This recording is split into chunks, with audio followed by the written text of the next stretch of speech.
Hi, Nick Holland here, Sports Car Global. I'm sat with champion Nick Tandy. For now. For now. But of course, Nick, you are actually in with a shot of a double. The achievement of being both a GT champion and a prototype champion at LeMans. I think Dan Gurney is the only person I know of who's got that. Does that mean something to you? It would mean a lot, yeah. I think Mr. Bernard won here in Timo. In GT. He would have done, yeah. He obviously won in the top class in 2010. Yeah, so he's got a way to go though. He's not got the big one. Or maybe, yeah, he's got it in 2010. I know what you're saying. Yeah, but cool. Water, please. But yeah, I mean that's obviously the aim.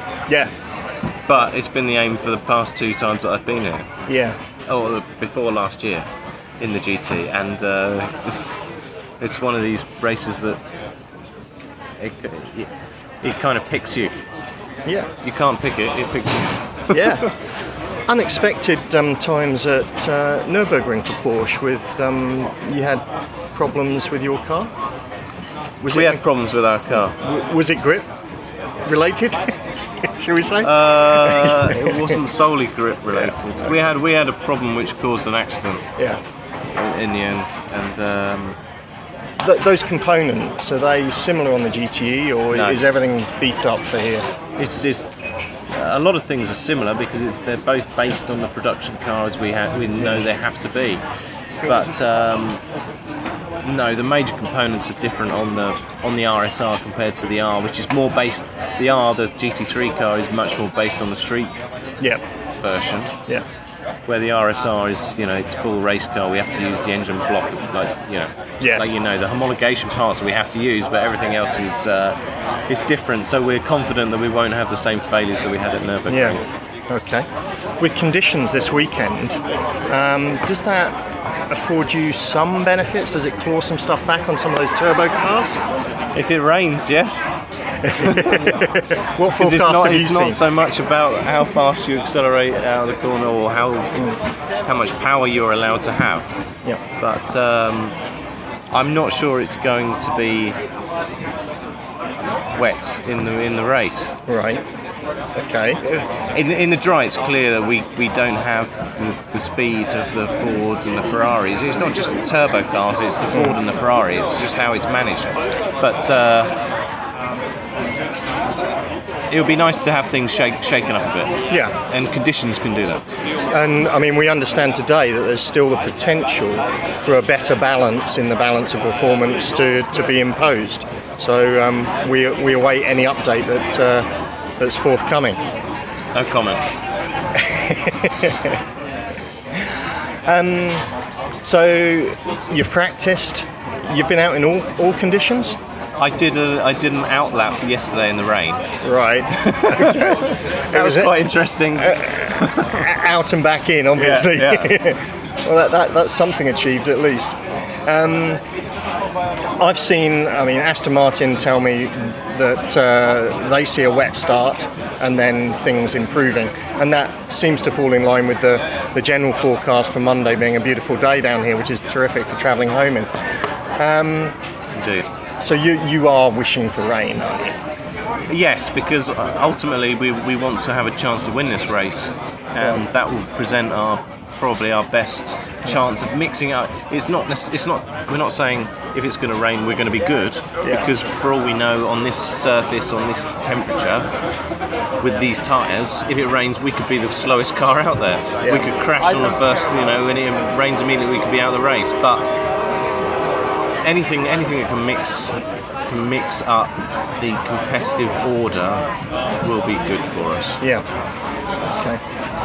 And so, race strategy's just got to be, fuel and tyres, just keep going. Are you likely to take the start, or is that still to be decided? I'm not likely to take the start. Okay. That narrows it down. But a Frenchman takes the start. In a French race, stranger things have happened.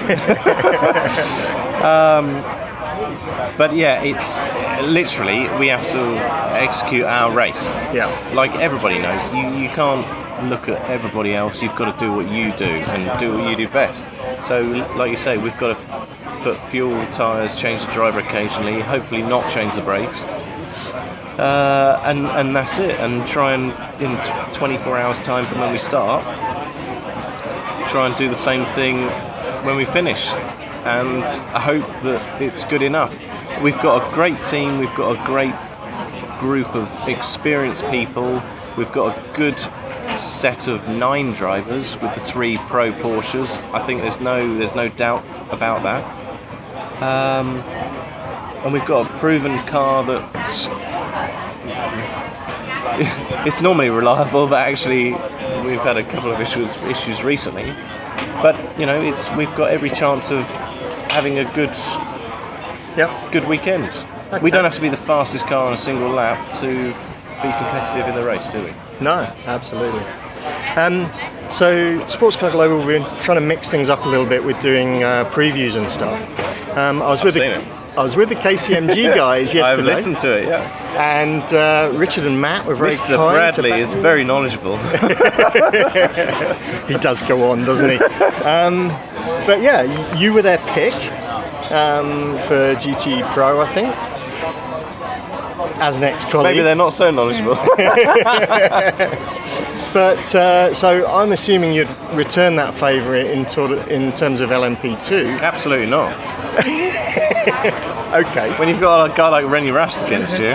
Yeah. So your tip for LMP2 then would be an Oreca with probably Rene at the wheel. So that's the G-Drive car. 26 car. I know what Rene can do. I mean, there's a lot of good drivers, and I race with KCMG, and I know just how good that Matt and Richard are. Yeah. So it's difficult to say. The Oreca looks really strong, of course, this year. It looks like they've done a good update from last year. They must have had some really good development drivers throughout the season last year. Hack tip. But yeah, I mean, one of them, and why not KCMG? You've got to have a twist of luck in this race. Well, that would be lovely to have a double for you in terms of P1 and GT, and a double for those guys in terms of 2 on the trot. And it would probably tempt them back to try and do a hat trick, I would hope. So, could we talk about LMP1? I've run some numbers, got some averages. I see the one car being supremely fast based on what's gone on track this week. I spoke with Darren Cox earlier of ex-of this parish, and he was very complimentary about how the car moved about the circuit and so on. As reigning champions with a 2015 power pack in, it sounds like a hard thing to beat, does it not? They've got to be favourites. Yeah. Of course. They've got a proven package. They've got a proven fastest package.